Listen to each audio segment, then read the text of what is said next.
All right, today we're going to do something a little different. We are going to get inside a hacker's head. We're going to follow a real-world ethical breach step by step and see exactly how a corporate network was taken over from the inside out. Now, this isn't some story about a bad guy. It's about learning. Because by really understanding how an attack happens, we can build a much stronger defense.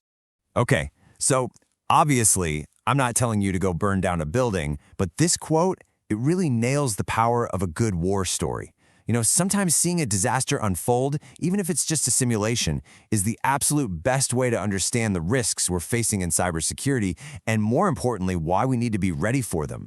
Before we dive into the story, we've got to get one thing crystal clear. The difference between an ethical hacker and a criminal comes down to one single, incredibly important word: permission. See, ethical hackers, they're the good guys. They get hired by companies to find the cracks in the armor so they could be fixed. They have a contract, they get a paycheck, and they make things safer for everyone. Without that permission, well, it's just plain old illegal hacking. And that's how you end up in jail. So, with that out of the way, let's get to the main event, our story. A team of ethical hackers was brought in to act as a kind of sparring partner for a company's defense team, what's often called the blue team. Their job was simple: simulate a real attack and see just how far they could get. Now, what's so interesting about this whole exercise is the mindset they started with: assume breach. This is a total game changer in security. The old school way was to try and build this perfect, impenetrable castle wall around your network. The assume breach model says, forget that. Let's just assume the bad guys are already inside the walls. The goal then shifts. It's not about keeping them out. It's about finding them, cornering them, and kicking them out before they can steal the crown jewels. So, you're the hacker. You've been given the okay to start on the inside. What's the first move? Well, you've got to get that first foothold. This is where the story of the breach really begins.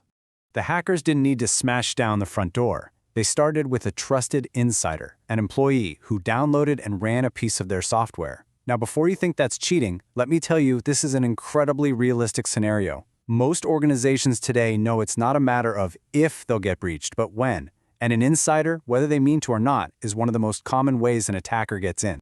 So that little piece of software the employee ran, it's called an implant. It's part of what's known as a command and control framework, or C2 for short. Think of it like a secret agent planted deep in enemy territory.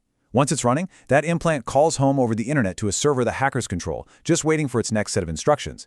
And just like that, they have their foothold inside the network. Getting control of one machine, that's just step one. That's just getting your foot in the door. The real game is about expanding that access, moving from room to room, collecting keys, until you own the whole building. It's time to start climbing the ladder. You know, we have this idea that hacking is all about frantic typing and green text scrolling down a screen. But honestly, a huge part of it is just slow, quiet, methodical detective work. Once they were inside, the hackers just started looking around. They were digging through company file shares, looking at internal websites like SharePoint, just trying to learn everything they could about the people, the technology, anything that might give them their next opening.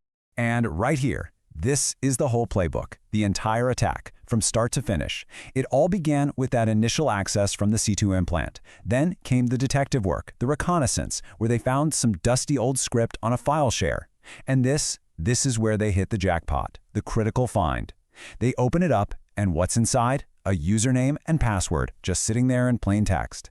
With those credentials, they made their next move, lateral movement, and got into production SQL servers. Once they were in the databases, they started hunting again and found more credentials, this time for the company's SCCM system. And that, my friends, was the master key. From SCCM, it was a short hop to becoming domain administrators. And at that point, it is game over. And it all came down to this one single pivotal mistake. A forgotten password, typed into a script years ago, was the key that unlocked the entire kingdom. And you might think that's a rookie mistake, but I'm telling you, ethical hackers find this exact thing all the time. That old script that just works and nobody wants to touch, it's a ticking time bomb. So why was getting into SCCM the final nail in the coffin? Well, SCCM is this super powerful tool that IT departments use to manage basically everything. We're talking software updates, configurations, you name it, on thousands of computers. If you control SCCM, you've essentially been handed the master key to every single room in the building. From there, becoming the domain admin was practically a formality. So from the hacker's point of view, the attack was a massive success. But remember, the whole point of this was to learn. So let's flip the script. How could this have all been prevented? Let's talk about how to build a fortress. The report the hackers delivered wasn't just, hey, we broke in. It was, here's how we broke in, and here's what you need to do about it. And it all really boils down to a few core security ideas. Things like defense in depth, proper secrets management, the principle of least privilege, and continuous validation. Let's break down those first three. First up, defense in depth. The idea here is simple. You never, ever rely on just one single thing to protect you. You need layers. It's like building a medieval castle. You don't just have one big wall. You've got a moat, then an outer wall, then an inner wall, then guards. You get the picture. It's an obstacle course. Each layer slows an attacker down and gives you another chance to catch them. Next, and this one hits right at the heart of how our hackers got in, is secrets management. Hard-coding a password in a script is like leaving your house key under the doormat. It's just a terrible idea. The right way to do this is to use a secure vault. Credentials should be dynamic, they get checked out when a program needs them, and they get changed often. It turns a sitting duck into a moving target. And then there's the principle of least privilege. This is so simple but so powerful.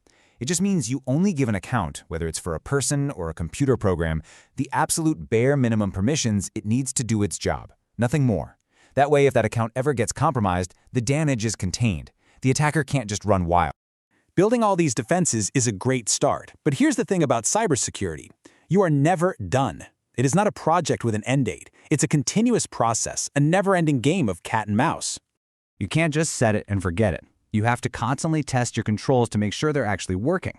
You need to be monitoring your network for weird activity, like an account suddenly trying to access servers it's never touched before. And you just have to accept that the bad guys are always getting smarter, which means we have to as well. I love this final quote because it just nails the exact mindset you need to have in this field. If you're satisfied with your security, so are the bad guys. Think about that. Complacency. That is your #1 enemy. The second you think you're safe is the second you become a target. And that brings us to our final, most important takeaway. It's not enough to have fire extinguishers on the wall. You have to pull the pin once in a while to see if they still work. This war story is a powerful reminder that security isn't just a theoretical exercise, it's a call to action. So I'll leave you with this one question to think about. When was the last time you really, truly tested your defenses?